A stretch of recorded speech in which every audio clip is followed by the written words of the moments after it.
আরজিকর কাণ্ডের বিচার চেয়ে কর্মবিরতিতে জুনিয়র চিকিৎসকরা। আর স্বাস্থ্য পরিষেবা ব্যাহত হওয়ায় 29 জনের মৃত্যু হয়েছে বলে সরকারের তরফে জানানো হয়েছে। এই 29 জনের পরিবারকে 2 লক্ষ টাকা করে আর্থিক সাহায্য বলে ঘোষণা করলেন মুখ্যমন্ত্রী মমতা বন্দ্যোপাধ্যায়।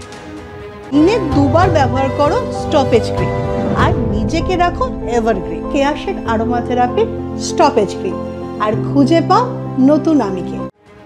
স্বাস্থ্য পরিষেবা ব্যাহত হওয়ায় 29 জনের মৃত্যু হয়েছে। এই 29 জনের পরিবারকে 2 লক্ষ টাকা করে আর্থিক সাহায্য দেওয়া হবে বলে ঘোষণা করলেন মুখ্যমন্ত্রী মমতা বন্দ্যোপাধ্যায়।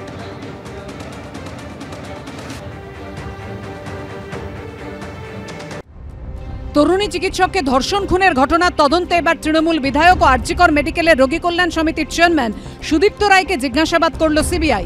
বৃহস্পতিবার দুপুর 1:45 নাগাদ সিঁথির মোড়ে তৃণমূল বিধায়ক সুদীপ্ত রায়ের বাড়ি ও বাড়ি সংলগ্ন নার্সিংহোমে যান সিবিআই এর স্পেশাল ক্রাইম ব্রাঞ্চের অফিসাররা। প্রায় 1.5 ঘন্টা তৃণমূল বিধায়ককে জিজ্ঞাসাবাদ করেন তাঁরা। যে অফিস ঘর সুদীপ্ত রায়, সেই অফিস ঘরে সিবিআই এর গোয়েন্দারা তারা এসে পৌঁছেছেন এবং সুদীপ্ত রায় তিনি কিন্তু রয়েছেন এবং থেকে ওনাকে জিজ্ঞাসাবাদ চালাচ্ছেন সিবিআই এর স্পেশাল ক্রাইম ব্রাঞ্চের অফিসারেরা। কলেজের প্রিন্সিপাল আমাকে ফোন করেছিল 10টার পরে এবং সেটা ফোন করেছিল আমি এখানকার রোগী কল্যাণ সমিতির আমি সভাপতি এবং যার জন্য আমাকে ইনফরমেশন দেওয়ার জন্য ফোন করেছিল। 9 আগস্ট যেদিন আরজিকর মেডিকেল কলেজের সেমিনার রুমে তরুণী চিকিৎসকের দেহ উদ্ধার হয়, সেদিন হাসপাতাল থেকে সাংবাদিক বৈঠক করেছিলেন সুদীপ্ত রায়। তার পেছনে দাঁড়িয়েছিলেন 2 বিতর্কিত চিকিৎসক, বিরূপাক্ষ বিশ্বাস ও অভিক দে। যারা ওখানে গেছে শুধু এরা নয়, বিরূপাক্ষ নয়, আরও অনেক প্রায় 200 জন যে বিভিন্ন ডাক্তারবাবু এবং অন্যান্য অনেকে যারা গেছিল, রাজনীতির নেতারা গেছিল এবং হয়তো বিরূপক্ষ অভিক আমি জানি না যারা স্পটে গেছিল, কিন্তু তবে স্পটে গেছে বলে আমি শুনিনি।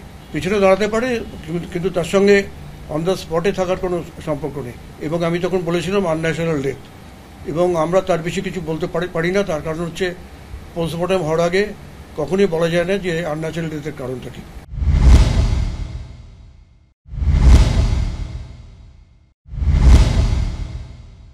উনি তো সব জানতেন এবং ইনি করাপশানের সঙ্গে যুক্ত। সুদীপ্ত রায়ের শুধু রেড করা নয়, সুদীপ্ত রায়কে কাস্টডিতে নেওয়া উচিত। হি গট দ্য ইনফরমেশন যে এরকম একটা ঘটনা ঘটেছে, অ্যান্ড আপনি বুঝতে পারছেন যে এত বড় একটা ঘটনা ঘটেছে, সবাই সব জায়গা থেকে ছুটে গেছে যে দেখতে যে কি হয়ে গেল। রোগী কল্যাণের দায়িত্ব কিন্তু টেন্ডার সাইন করা নয়। উনি এমএলএ, কিন্তু উনি তো মিনিস্টার নয় যে উনি সব পোস্ট রেগুলেট করবেন, সব জিনিস রেগুলেট করে নিয়ে আসবেন। সরকার যা যা দায়িত্ব দিয়েছেন উনি পালন করেছেন সেগুলো। প্রথম দিন থেকে বলছি সুদীপ্ত রায়কে বসানো হয়েছে রোগী কল্যাণ সমিতির সভাপতিতে, তৃণমূলের এমএলএ, তারপরে ওদেরকে দেওয়া হয়েছে মেডিকেল কাউন্সিল জোর করে রিগিং করে দখল করা হয়েছে, সেটা নিয়ে মামলা চলছে, মোকদ্দমা চলছে।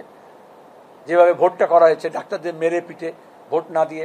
আপনার কাছে যদি এই তথ্য ভান্ডার, তো এই তথ্য ভান্ডার আপনি কি সিবিআইকে দিন না, আপনি বাজার গরম করছেন কেন? সিবিআইতে যান, আপনাদের বন্ধু সংগঠন। শ্রীরামপুরে তৃণমূল বিধায়ক সুদীপ্ত রায় আরজিকর হাসপাতালে রোগী কল্যাণ সমিতির চেয়ারম্যান ছাড়াও রাজ্যের হেলথ রিক্রুটমেন্ট বোর্ডের সদস্য এবং ওয়েস্ট বেঙ্গল মেডিকেল কাউন্সিলের প্রেসিডেন্টও তিনি। পার্থপ্রতিম ঘোষ, রুমা পাল ও কৃষ্ণেন্দু অধিকারীর রিপোর্ট, এবিপি আনন্দ।